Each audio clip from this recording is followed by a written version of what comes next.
નમસ્કાર વિદ્યાર્થી મિત્રો, હવે આપણે આગળ માહિતી શ્લોકોની આપી દીધી છે, પછી ટૂંકનોંધની આપી દીધી છે. હવે વ્યાકરણ તરફ આપણે થોડું ધ્યાન આપીએ તો વ્યાકરણમાં જે કૃદંત પૂછવાના છે તમને 1 માર્ક્સમાં પૂછાય છે, બરાબર.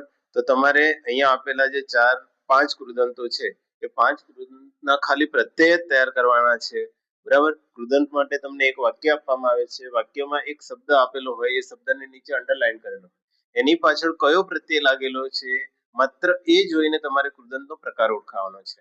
અહીંયા મેં કૃદંતના 5 પ્રકાર લખેલા છે. સૌથી પહેલા છે હેત્વર્થ કૃદંત, જેનો પ્રત્યય છે ટુમ, ટુમ અને ઢૂમ, પહેલા નંબર પર, બરાબર.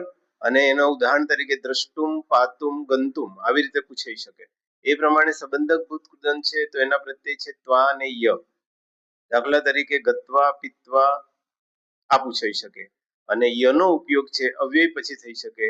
દાખલા તરીકે આશ્રિત્ય, આશ્રિત અને ત્ય લાગે છે જો પાછળ. એ પ્રમાણે આગમ તો આગમ્ય લાગે છે.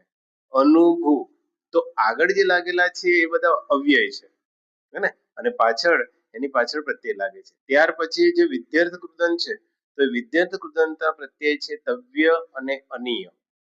કયા? તવ્ય, અનિય અને ઇયમ, બરાબર. જેમાં ગંતવ્ય, ગમનીય આવી શકે.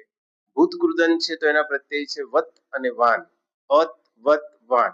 અને કર્તરી ભૂત કૃદંત છે એના પ્રત્યય છે ત, બરાબર.